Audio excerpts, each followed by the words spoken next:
Boa noite, bem-vindos a mais um dos nossos encontros do PGM Online. Eu sou Charles Bernardo e é um prazer ter você conosco nessa noite para juntos, mais uma vez, estudarmos a Palavra de Deus na intimidade do nosso lar, guiados pelo Espírito Santo de Deus na presença de Jesus. É muito bom poder ter você e a sua família todas as semanas juntos, reunidos ao redor da Palavra de Deus, resgatando a antiga prática dos cultos nos lares, dos cultos domésticos. É muito bom podermos estar reunidos aí, na sua casa, como igreja, como primeira igreja batista em Aperibé, mesmo num tempo de pandemia, mesmo no tempo de isolamento social que estamos vivendo, nós continuamos nas casas, reunidos ao redor da Palavra de Deus, em oração, em aprendizado, em obediência aos ensinamentos de Jesus. Amém? Antes de entrar no estudo dessa noite, eu quero fazer um convite a você, meu amigo, minha amiga que me acompanha, que ainda não faz parte dos nossos pequenos grupos, mas que sente o desejo de vir participar conosco dos nossos PGMs. O meu número está aparecendo aí na tela agora e eu te convido a entrar em contato comigo. Pode ficar à vontade para entrar da forma como você achar melhor, me ligando, me mandando um SMS, pelo WhatsApp, da forma como você preferir, dizendo o seu interesse de vir participar dos nossos PGMs, de vir se envolver, de vir conhecer, de vir ser parte da família que é os nossos pequenos grupos, ou das famílias que são os nossos pequenos grupos. E eu terei o maior prazer do mundo de te encaminhar para algum dos nossos pequenos grupos, para algum dos nossos PGMs. Diga quem é você, o seu nome, o seu endereço e o seu desejo de vir participar conosco de tudo que Deus tem feito em nós, através de nós e apesar de nós. Amém?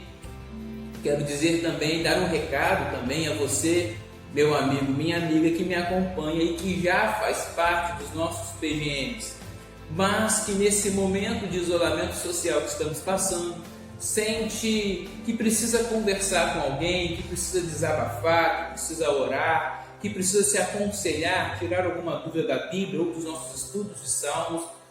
Eu quero dizer que o meu telefone está aberto a você também.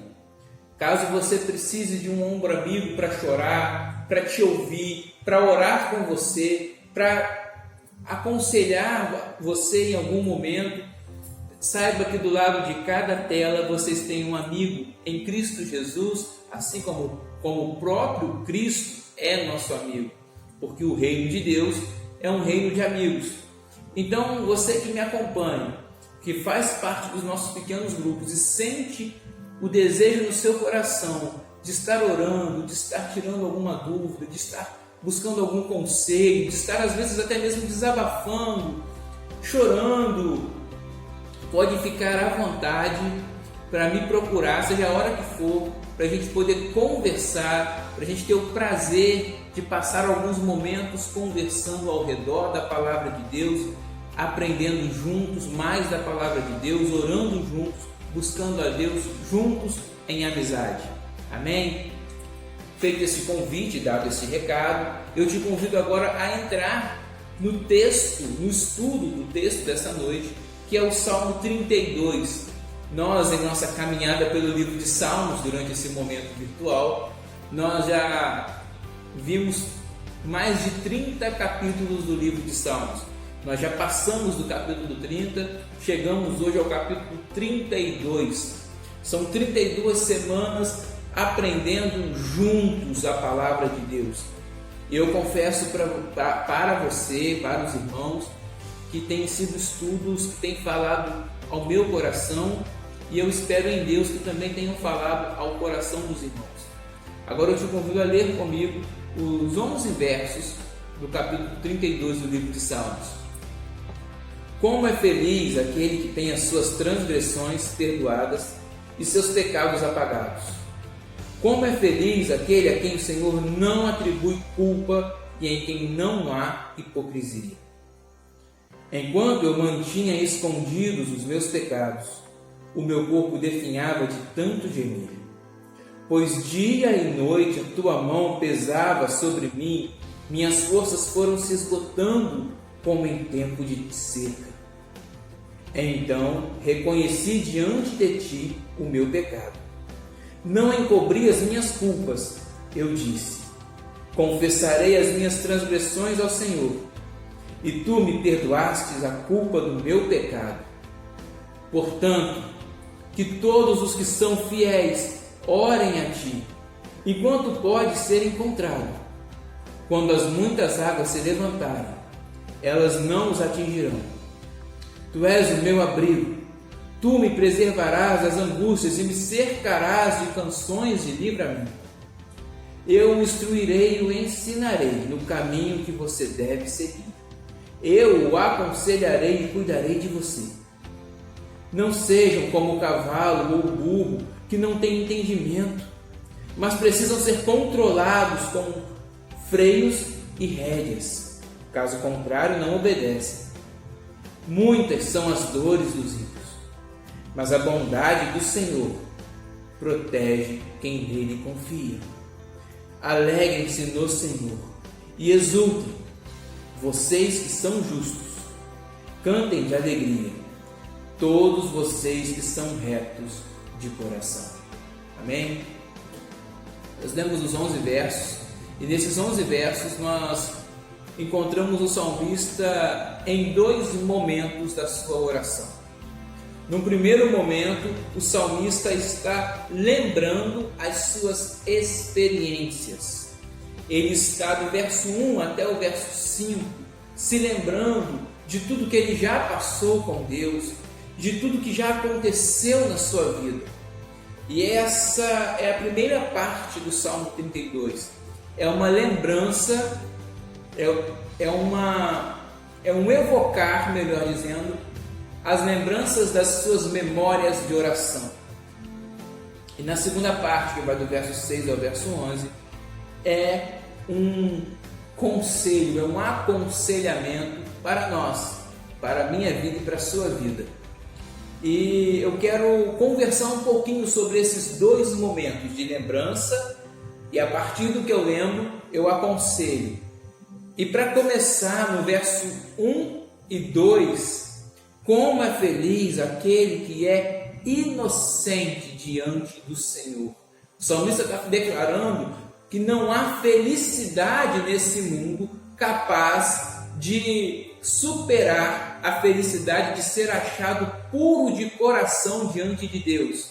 A felicidade que é ser considerado ou ser contado entre os justos de Deus.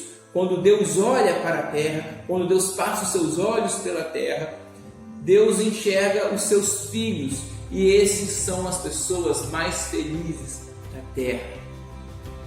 Como é feliz aquele que tem as suas transgressões perdoadas e os seus pecados apagados.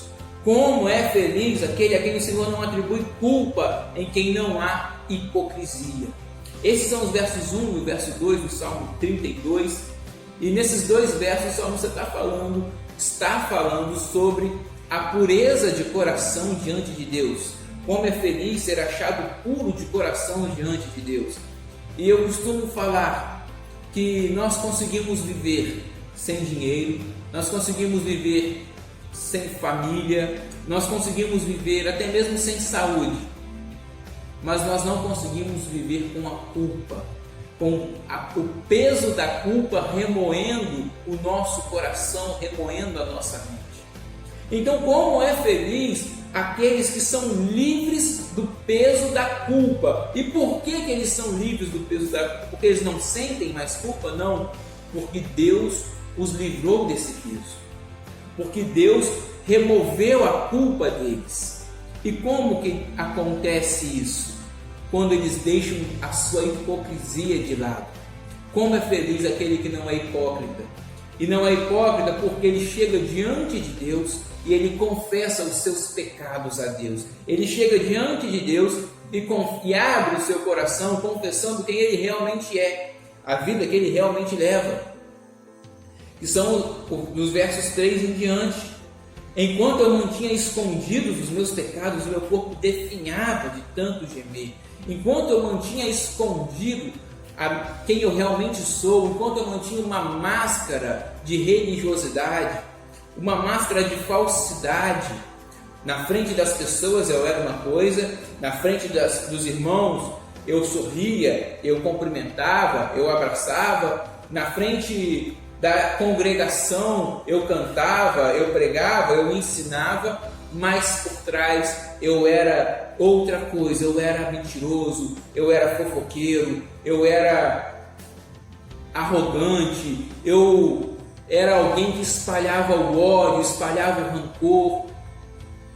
Enquanto eu fazia isso, o peso da culpa de viver em hipocrisia diante de Deus me consumia. Porque o que é hipocrisia? Hipocrisia é eu saber que alguma coisa é correta e mesmo sabendo, eu escolher fazer o que é errado. Eu sei que o correto é isso, mas sabendo disso, eu escolho fazer isso aqui, que eu sei que é errado também. E diante dos outros, diante dos homens, eu finjo que não estou fazendo isso, e sim isso. Isso é ser hipócrita. Isso é a hipocrisia. E nós podemos enganar as pessoas, nós podemos enganar os nossos pais, os nossos cônjuges, as pessoas que convivem conosco, mas nós não podemos enganar duas pessoas: a Deus e a nós mesmos.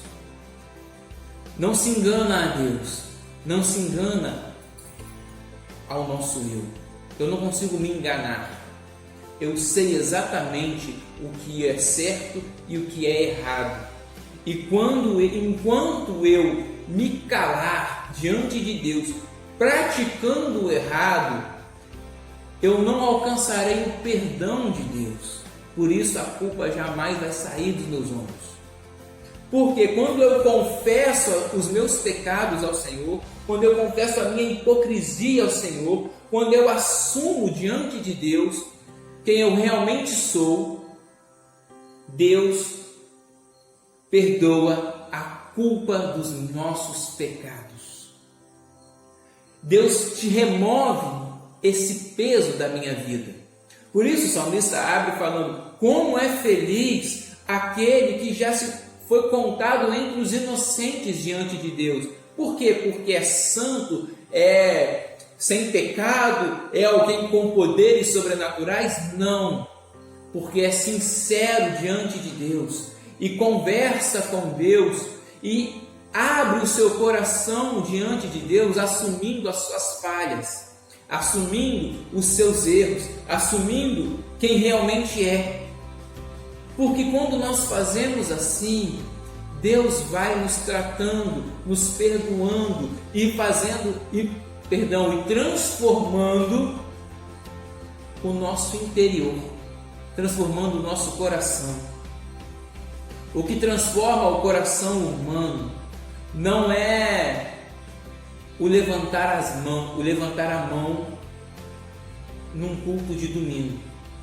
O que transforma o coração humano é ser purificado por Deus ao confessar arrependido os seus pecados diante do Senhor.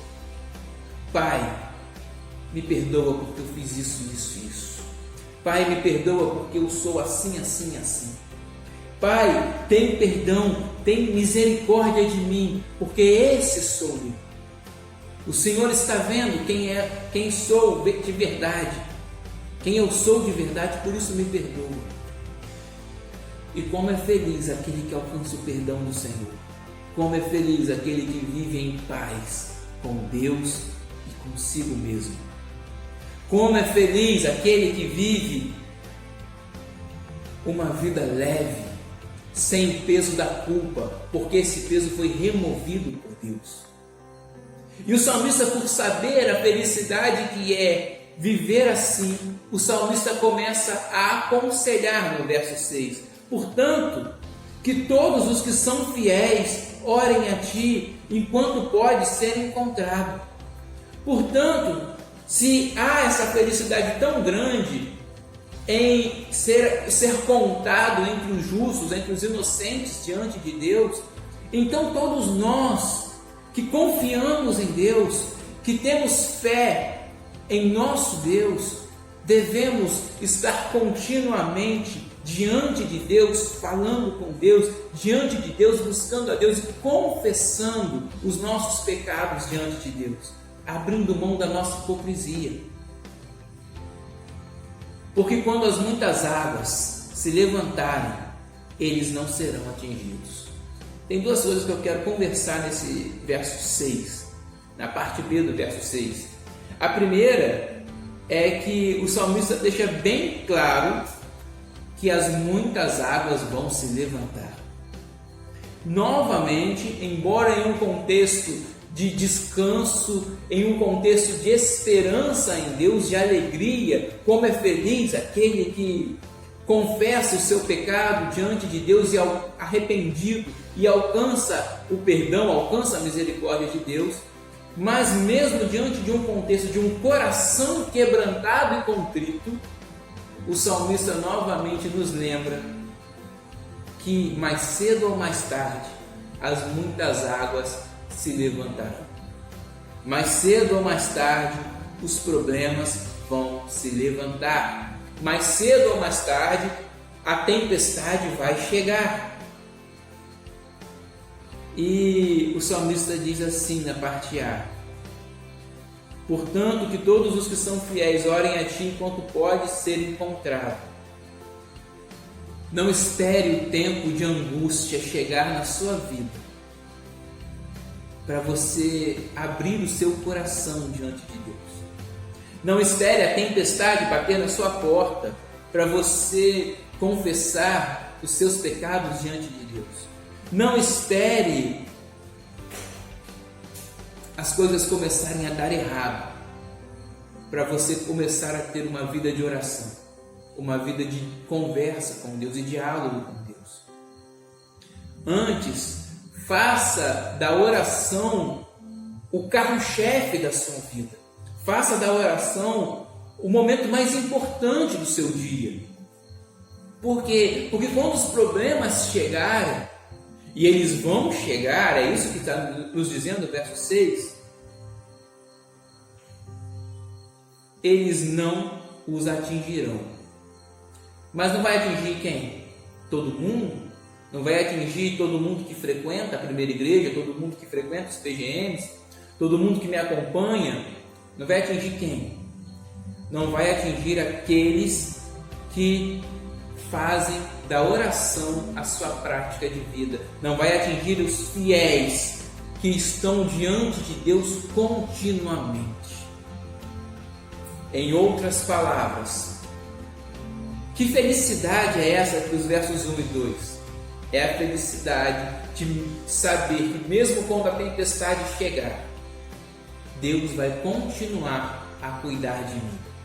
Deus vai continuar me protegendo, vai continuar me abençoando, me acompanhando do meu lado, me carregando no colo. É essa felicidade que tem o justo. Porque o Senhor é o abrigo do justo, como nos diz o verso 7. Tu és o meu abrigo, tu me preservarás das angústias e me cercarás de canções de livramento. Essa é a nossa felicidade, essa é a felicidade do justo, daquele que encontra justiça diante de Deus, daquele que é contado entre os justos. É a felicidade de saber que o Senhor é o seu abrigo e que o Senhor está cuidando da sua vida. E aí, na parte final, nos conselhos finais, a partir do verso 8, é o Senhor que começa a aconselhar. Primeiro o salmista aconselha, fala conosco: todos vocês que confiam no Senhor, todos vocês que servem ao Senhor, busquem a Deus, continuem confiantes em Deus, continuem orando, confessando as vossas culpas diante de Deus em arrependimento. com o coração quebrantado e contrito, porque vocês alcançarão a felicidade que é saber que com tempestade ou sem tempestade, Deus cuida de vocês. E na segunda parte do aconselhamento, o próprio Deus começa a falar conosco. E o que Ele nos fala nesse conselho? Ele começa a falar conosco aqui no verso 8. Eu o instruirei, o ensinarei no caminho que você deve seguir, eu o aconselharei e cuidarei de você. E antes da gente seguir na leitura dos conselhos que Deus está nos dando agora, aqui na segunda parte do aconselhamento do Salmo 32, eu queria fazer uma pausa aqui e abrir um parêntese com vocês sobre o que Deus está falando aqui neste verso 8. Porque Deus no verso 8 está dizendo que o caminhar do justo é caminhado, ou melhor, é ensinado pelo Senhor. A forma como o justo caminha sobre a terra é como Deus ensina ele a caminhar. O justo não caminha segundo a mídia, segundo a política, segundo a família, segundo as filosofias, as ideologias. O justo caminha segundo a palavra de Deus. É o Senhor que nos ensina como devemos caminhar. E nos ensina não o caminho, mas no caminho. Eu o instruirei, o ensinarei no caminho que você deve seguir. Então, o caminho que você deve seguir é um caminho que Deus vai com você, te ensinando a como caminhar nesse caminho. Como você fala, como você se posiciona, como você reage, como você age. Deus ensina os seus filhos, ensina os justos como que eles devem caminhar.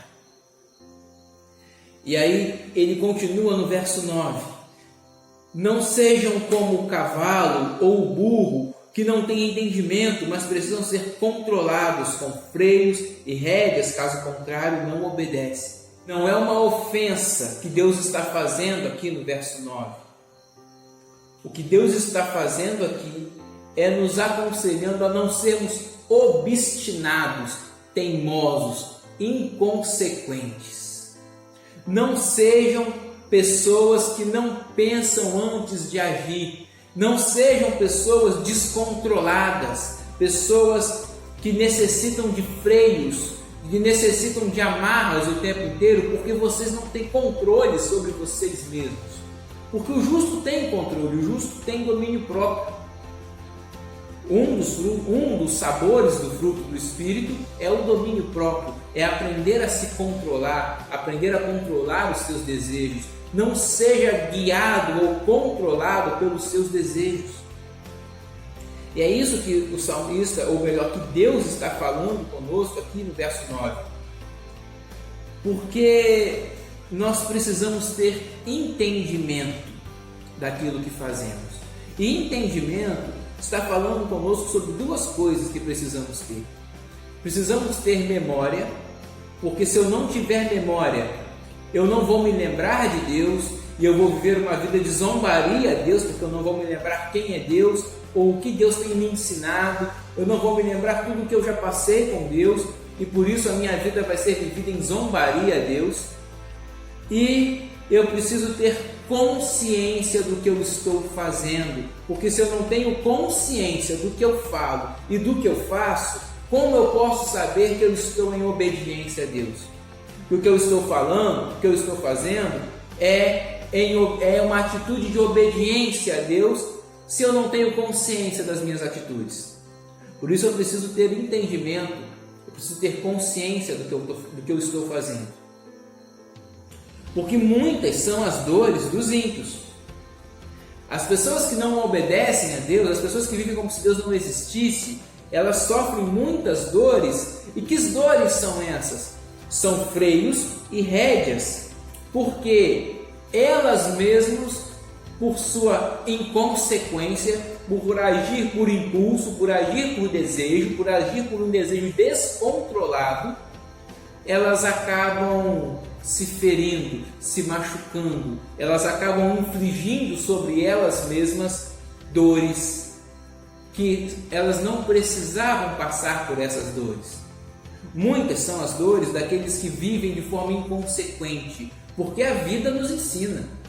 Eu não posso fazer o que eu quero, do jeito que eu quero, a hora que eu quero. Eu não posso mandar em todos. Eu não posso ter poderes de Deus. E quando eu tento agir assim, a vida me ensina. E a vida me para, a vida me freia. A vida faz com que eu aprenda que as coisas não podem ser do jeito que eu quero ou a hora que eu quero. Por isso, muitas são as dores das pessoas que vivem dessa forma. Mas a bondade do Senhor protege quem nele confia.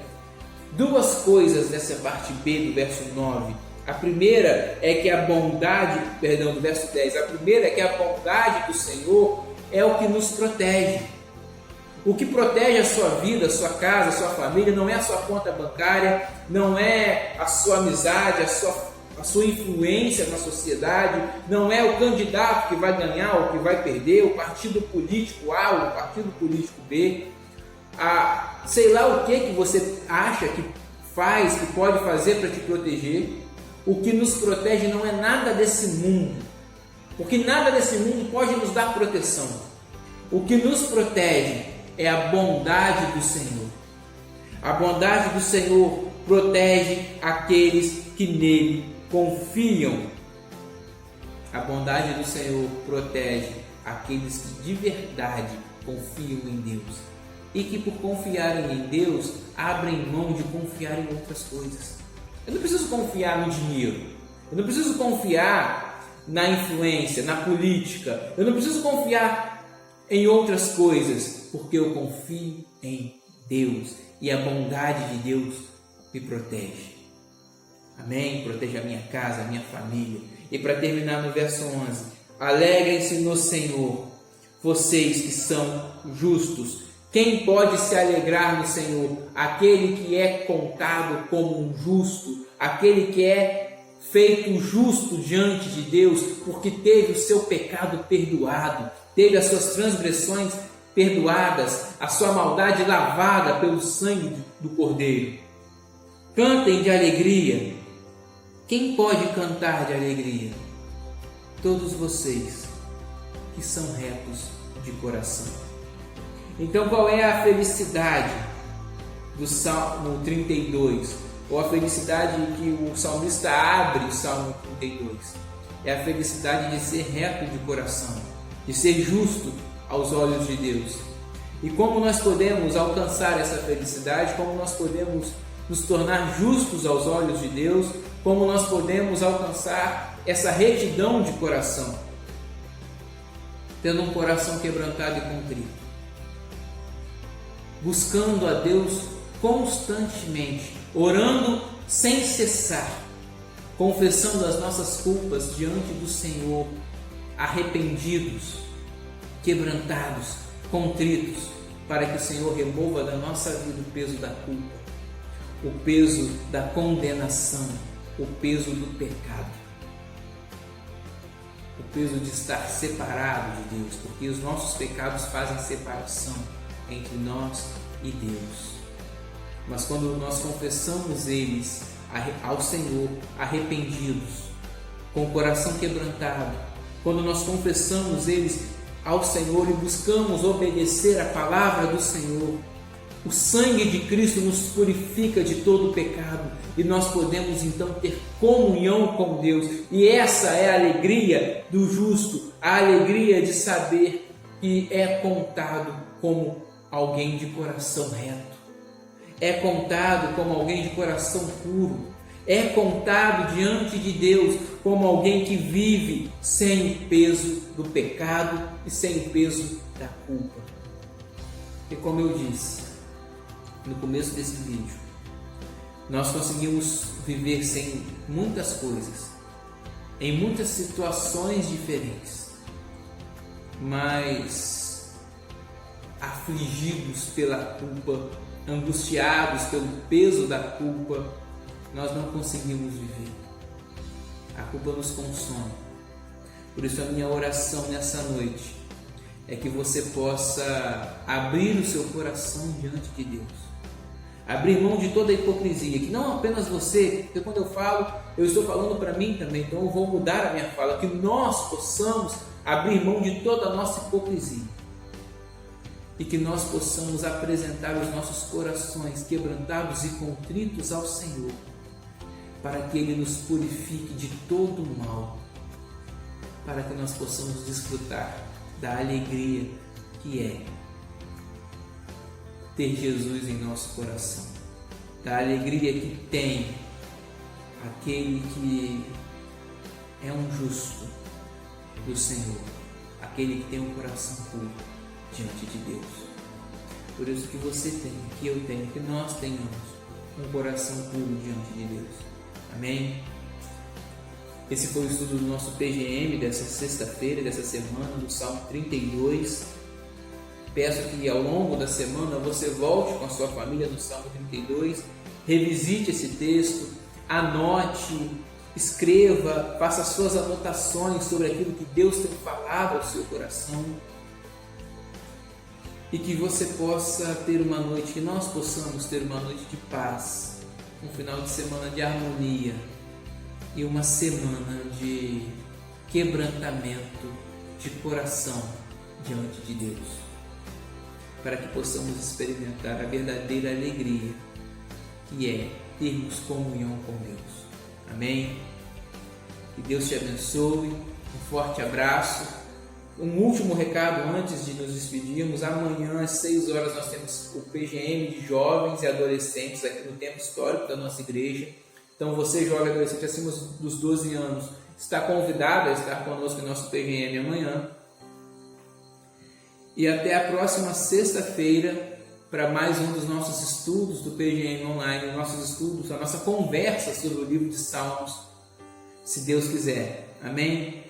Um forte abraço, Deus abençoe e até a próxima semana, se Deus assim nos permitir, que Ele nos permita ainda muitas e muitas semanas reunidos ao redor da palavra dele. Amém? Fiquem com Deus.